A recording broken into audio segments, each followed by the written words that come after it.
Quais são os maiores paradigmas que existem hoje no Brasil, seja em termos de decisão judicial, seja até na doutrina, que é uma questão que nos causa muito espanto, porque a matemática ela não tem muitas vezes a opção da terceira via. Ou algo é ou não é. Ou você tem uma tese, ou você tem uma antítese. Não existe terceira opção. E qual que é o grande rebuliço que tem sido causado hoje, não de agora, mas desde 2012? A questão de tentarem dissociar juros capitalizados de juros compostos. Então, o conceito básico, juro capitalizado, são juros vencidos e não pagos, reincorporados ao saldo devedor, e sobre esse novo saldo, o juro do próximo mês é calculado. Então, um exemplo, se eu tenho lá 100 mil devedor, vezes 2%. Esse juro aqui vai dar 2 mil. Eu não paguei, ele reincorpora. Eu devo agora 102 mil, vezes 2%. E assim sucessivamente. Isso aqui é muito claro, assim, muito fácil você compreender quando você tem essa metodologia de pagamento de juro ou de juro vencidos e não pagos, por exemplo, quando é uma conta corrente. Aquele extrato lá do teu cheque especial em que você olha e vê o juro sendo reincorporado. E quando você tem, por exemplo, um sistema de amortização? Quando você está analisando um contrato que é pela tabela Price, ou um contrato pela SAC, ou pela SACRE. Então, tabela Price são parcelas de valores constantes. Eu pago o mesmo valor do início ao fim. Então, se o contrato não está dizendo que é Price, mas eu sei que a minha parcela é igual do início ao fim, o sistema de amortização é o Price. Se o meu contrato não diz qual é o sistema de amortização e ela decai, eu estou diante do SAC, Sistema de Amortização Constante. Se a minha parcela ela começa menor e cresce, eu estou diante do SACRE, que é o Sistema de Amortização Crescente. Muito pouco utilizado no Brasil. E também tem o sistema americano, o sistema misto, o sistema alemão. Enfim, são sistemas apresentados dentro da matemática financeira, mas não são adotados no Brasil. De praxe mesmo, a Price, e depois de muitas decisões judiciais reverterem a metodologia de amortização, o banco começou a aplicar a SAC, que é uma criação, segundo estudos nossos, do José Vieira Dutra Sobrinho. Foi ele quem criou esse sistema de amortização no Brasil. Então o conceito é o juro vencido e não pago, tá?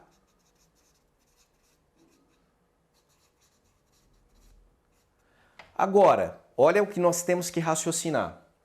Donato, você está dizendo que você olha uma conta corrente e é possível verificar que os juros ali realmente não foram vencidos e não pagos.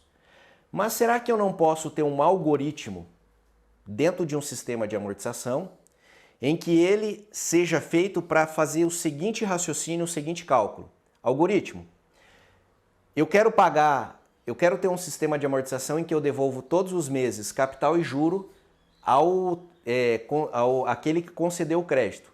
Mas eu quero que você, algoritmo, considere na linha do tempo que esse juro, ainda que a vencer, na data ele não será pago. E aí transforme para mim isso em um cálculo e em um sistema em que eu consiga pagar dessa maneira. Então, essa é a questão. Existe diferença entre juro capitalizado e composto? Doutrinariamente, não. Por quê? Só existem dois sistemas de juros no Brasil. Ou o simples, ou eu tenho composto.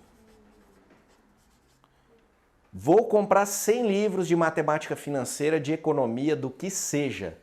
Só vão ter duas citações sobre regimes de juro no Brasil, o simples e o composto. Depois eu tenho que avaliar o quê? A periodicidade. Então, ainda que eu tenha lá um contrato que tem 28,5% ao ano, mas, por exemplo, ele diga que a capitalização é semestral, ou que ela é trimestral, tá? Eu tenho aqui também a diária, eu tenho a mensal, eu tenho a anual. Mas eu estou dando exemplo aqui das duas intermediárias, porque eu tenho a mesma taxa de juros sempre. Todas as vezes que eu vou fazer um cálculo, entre a taxa mensal e anual, elas sempre serão iguais, independente do regime, independente da periodicidade, na verdade. Então veja que eu estou falando que eu tenho dois regimes, o simples ou o composto. Identificado o regime, eu vou fazer a proporção da taxa de juro na periodicidade em que ele capitaliza ali ou em que ele é o juro composto, ok?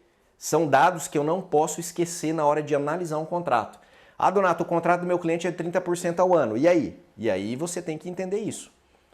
Diga para mim, você tem um regime de amortização simples ou composto? Ah, Donato, identificamos que é um regime composto, ok. Qual é a periodicidade desses juros compostos? A cada quantos períodos que ele incide sobre ele mesmo?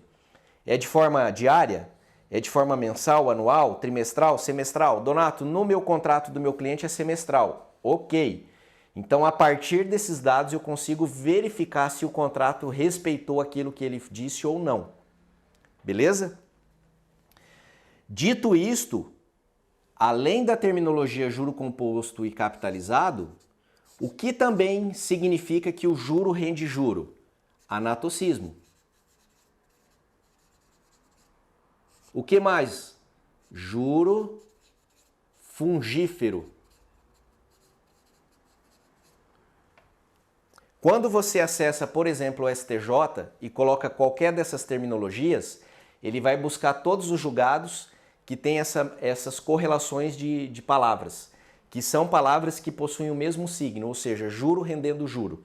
Então coloca lá juro composto, vai aparecer juro capitalizado, anatocismo, juro fungífero. Vai lá e coloca juro fungífero, vai aparecer anatocismo, juro capitalizado e juro composto. Pessoal, não existe. Isso aí é uma criação que não tem base técnica científica. Não tem como você falar, por exemplo, olha, só tenho dois regimes de juro e de repente aparecer doutrinariamente uma discussão tentando fazer essa dissociação. Ah, a tabela Price não capitaliza juro. Ela tem juro composto, mas não tem juro capitalizado. Cara, que loucura é essa? Eu quero saber o resultado que aquilo ali gera. Você pode criar uma sexta terminologia para isso, uma quinta. Não vai mudar a essência da tabela que foi criada. Todas as tabelas, seja SAC, seja tabela Price, seja o sistema Sacre, elas são tabelas de juro composto. E o que é juro composto? Juro rendendo juro. E se o contrato não previu isso, o inverso é o juro simples. Assim como o inverso dos juros simples são os juros compostos. Ok? Agora, no juro simples, eu posso ter qualquer periodicidade que ele sempre vai ter o mesmo resultado. Donato, eu vou pagar juros simples semestrais, vou pagar anuais, vou pagar a cada 2 anos, vou pagar mensalmente. Independente da periodicidade em que você pague, sempre vai ser igual o resultado. Então, se eu peguei 100 mil a uma taxa de 2% em regime simples, em 36 meses, independente dos períodos em que eu pague, no final dos 36 meses vai dar o mesmo resultado. Ok? E aí a questão, por exemplo, da legalidade. Pode o banco cobrar juro capitalizado, juro composto, fungífero? Ele pode cobrar isso? Sim. Ok? Então, desde o ano 2000, no artigo 5º da MP 2170, nos contratos, então se tiver escrito contrato bancário, eu posso cobrar desde que tenha previsão na cláusula. Juros capitalizados mensais, juros compostos mensais, eu posso cobrar. Em 2004, nasceu a Lei da Cédula de Crédito Bancário, a CCB, que lá, salvo engano, no parágrafo 1º do artigo 28, autoriza os juros, lá diz assim, ó, os juros podem ser capitalizados em periodicidade inferior anual. Então veja que eles usam a terminologia capitalizados. Se você for ao dicionário, juro capitalizado significa simplesmente incorporação de juro ao saldo devedor. Então, em vez de eu pagar o juro por um boleto e o capital por outro, eles são pagos juntos. Essa é a questão semântica, o que eu encontro dentro do dicionário. Mas na matemática financeira, no direito, enfim, se criou como regra que quando se fala da palavra capitalização, o que está se querendo dizer é que os juros são vencidos e não pagos e reincorporados ao saldo devedor, ok? E no ano 2009, na lei do SFH,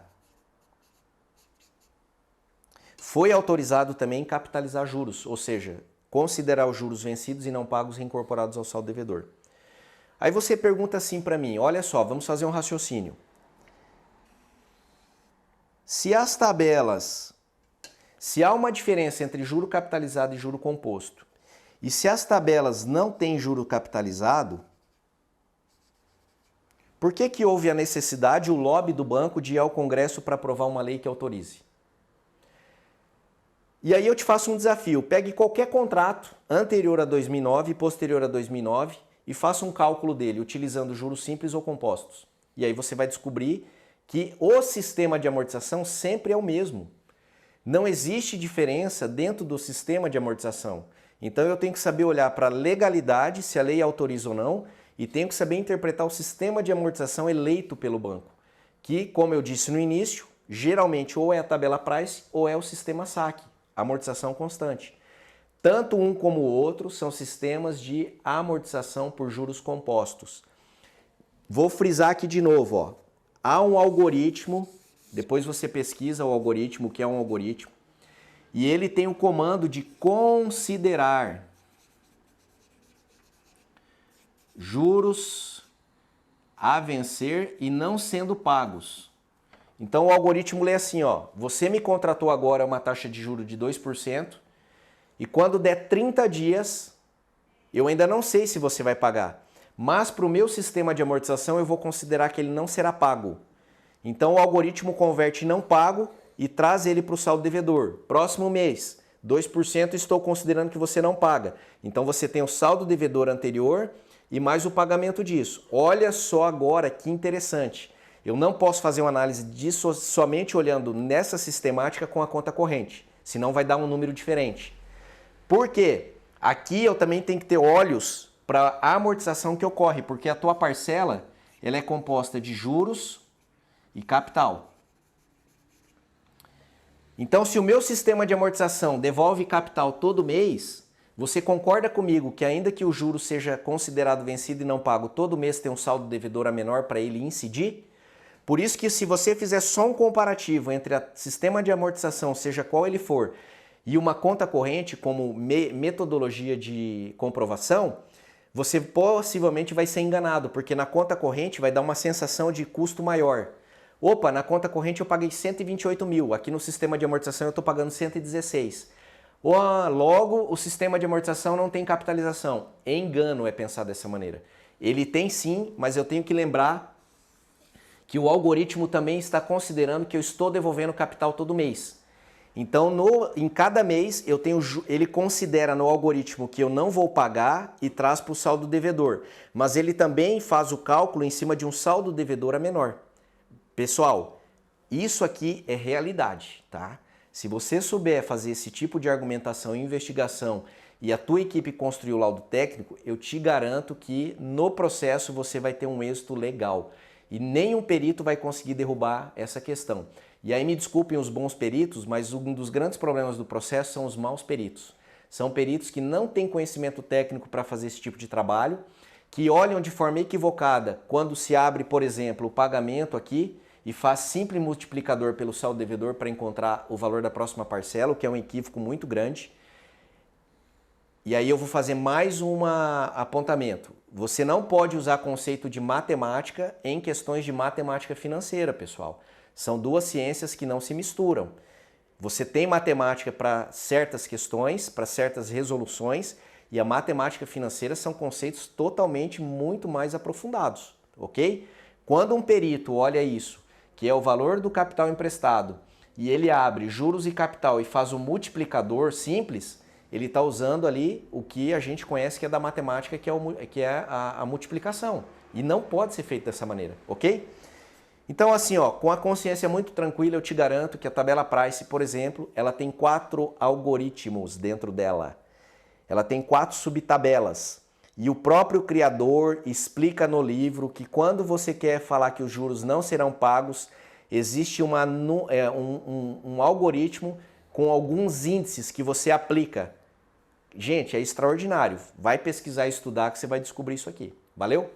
Pessoal, se vocês gostaram desse vídeo, e eu tenho certeza que vocês gostaram, você vai deixar o seu like aí agora, contribuir com o crescimento da nossa página, vai compartilhar com seus amigos e principalmente se inscreve agora aí na nossa página. Manda sua dúvida. Donato, não entendi, quero entender melhor. Donato, faz uma live para nós aí explicando isso aí, vamos fazer um bate-papo. Galera, nós vamos crescer juntos com certeza e vamos derrubar essas pessoas mal intencionadas no Brasil que têm corrompido o sistema financeiro e principalmente induzido juízes a dar decisões equivocadas. Um grande abraço, fique com Deus.